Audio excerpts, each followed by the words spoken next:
గోవర్ధన పూజ అనేది సనాతన ధర్మంలో ఒక ముఖ్యమైన వేడుక. కార్తీక మాసం శుక్లపక్షంలోని ప్రతిపద తిథి అయిన మొదటి రోజున ఈ గోవర్ధన పూజ జరుపుకుంటారు. సాధారణంగా దీపావళి తర్వాత రోజున ఈ వేడుక వస్తుంది. ఈ పండుగ మూలాలు మనకు భాగవత పురాణంలో మహోన్నతంగా కనిపిస్తాయి. బృందావనంలో నివసించిన శ్రీకృష్ణుడు గోవర్ధనగిరి పర్వతాన్ని ఎత్తి తన భక్త జనాలకు అభయ మార్గాన్ని చూపించాడు. ఈ దైవిక సంఘటన గుర్తు చేసుకుంటూ గోవర్ధన పూజను యుగయుగాలుగా నిర్వహిస్తున్నారు. శ్రీకృష్ణ లీలామృతంలోని ఈ అపూర్వ ఘట్టం మనందరికీ జ్ఞాన మార్గాన్ని బోధిస్తుంది. భాగవత పురాణ ప్రకారం బృందావన వాసులు మంచి పంటల కోసం దేవతలు రాజైన ఇంద్రుణ్ణి పూజించేవారు. అయితే కృష్ణ భగవానుడు వారిని గోవర్ధనగిరిని పూజించమని సూచన చేసి అందరినీ ఒప్పించాడు. గోవర్ధనగిరి పర్వతం బృందావన వాసులకు జీవితాన్ని ప్రసాదిస్తుంది. ప్రకృతి అందించిన ప్రసాదానికి చిహ్నంగా గోవర్ధనగిరి నిలిచింది. అందుకే శ్రీకృష్ణుడు దేవతల రాజైన ఇంద్రుడికి బదులుగా గోవర్ధనగిరి పర్వతాన్ని పూజించమని బృందావన వాసులను కోరాడు. శ్రీకృష్ణుడు మార్గదర్శకత్వంలో బృందావన వాసులు గోవర్ధనగిరి పర్వతాన్ని భక్తి శ్రద్ధలతో పూజించారు. తన భక్తులలో వచ్చిన మార్పును చూసి ఇంద్రుడు ఆగ్రోక్తుడయ్యాడు. తనను కాదని గోవర్ధనగిరిని పూజించడంపై దేవేంద్రుడు అసహనానికి గురయ్యాడు. ఎలాగైనా బృందావన వాసులకి బుద్ధి చెప్పాలని తీవ్రమైన తుఫాను రూపంలో బృందావనంపై విరుచుకుపడ్డాడు. గాలి వాన ఏకమై బృందావనాన్ని ముంచెత్తాయి.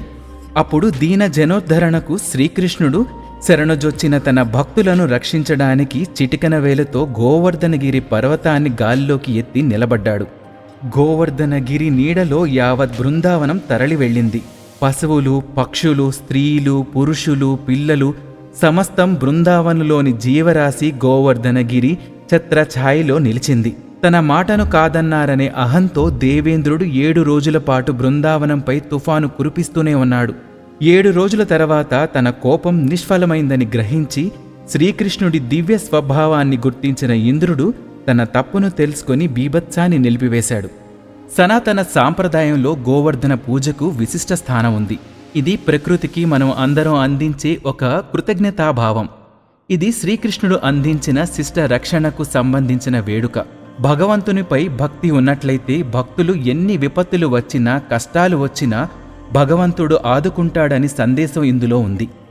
ఈ రోజున భక్తులు గోవర్ధన కొండకు ప్రతీకగా ఆవు పేడ లేదా మట్టితో చేసి కొండను సృష్టిస్తారు. వాటికి పుష్పాలు, నెమలి ఈకలతో అలంకరిస్తారు.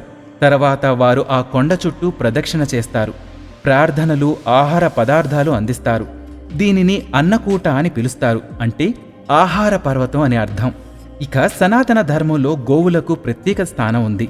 గోవర్ధన పూజలో గోవులను ప్రత్యేకంగా పూజిస్తారు.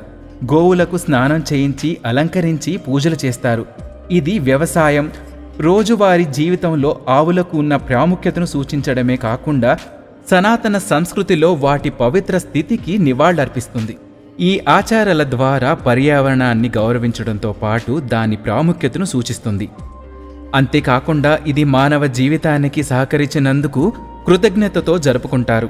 గోవర్ధన పూజలో గ్రామస్తులు, ప్రజలు అందరూ గోవర్ధనగిరికి సమర్పించిన నైవేద్యాలు అందరూ పంచుకుంటారు. ఇది ఐక్యత, ప్రకృతి అనుగ్రహానికి ప్రతీక. మనం గోవర్ధన పూజ ఆచారాలు, సందేశాలను పరిశీలిస్తున్నప్పుడు వసుదైవ కుటుంబం సూత్రం కొత్త ఔన్నత్యంతో ప్రతిధ్వనిస్తుంది.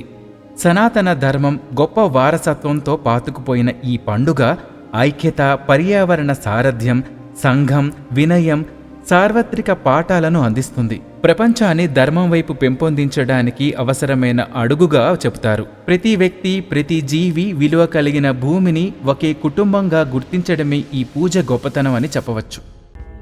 సనాతన ధర్మం ప్రపంచానికి ఒక వరం లాంటిది. సనాతన ధర్మం యొక్క గొప్పతనాన్ని మేము untold stories from Hinduism, Vedic facts, ధర్మ సందేహాల ద్వారా మనలో చాలామందికి తెలియని విషయాలు చెప్తూ జాగృతిపరిచే ప్రయత్నం చేస్తున్నాము. సనాతన గొప్పతనాన్ని చాటేందుకు వీడియోస్ను లైక్ చేయండి, అలాగే షేర్ చేయండి.